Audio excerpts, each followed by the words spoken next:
Hey there, it's Jayne from the blog chalkingupsuccess.com, and today I'm making some pretty DIY napkin holders with dried flowers. For this project you'll need some empty toilet rolls, raffia, a glue gun, scissors and some dried flowers.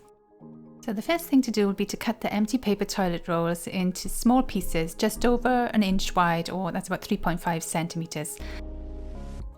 And then you're going to wrap the raffia around the toilet roll many times until it's completely full and you can't see the cardboard anymore.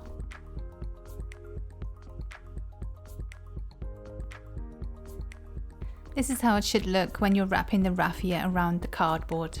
Carry on doing that for as many napkin rings that you want to make.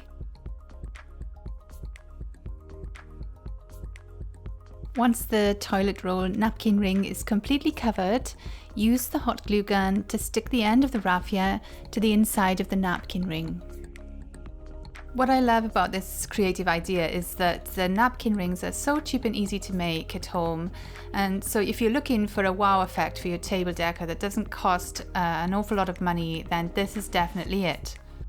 And then once you've done that, you can use a pair of scissors to just snip off any loose ends of raffia that are sticking out.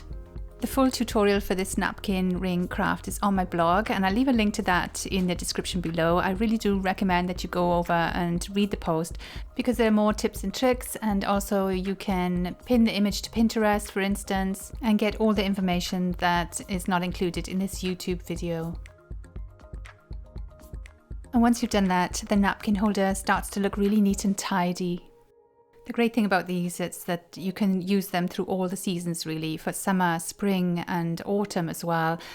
And then the last step will be to glue a dried flower head onto the top of each of the napkin holders or napkin rings. I'm using natural coloured raffia for my DIY napkin holders, but you could also use coloured raffia or paint them with acrylic paint, and then you can make your napkin rings lots of different colours.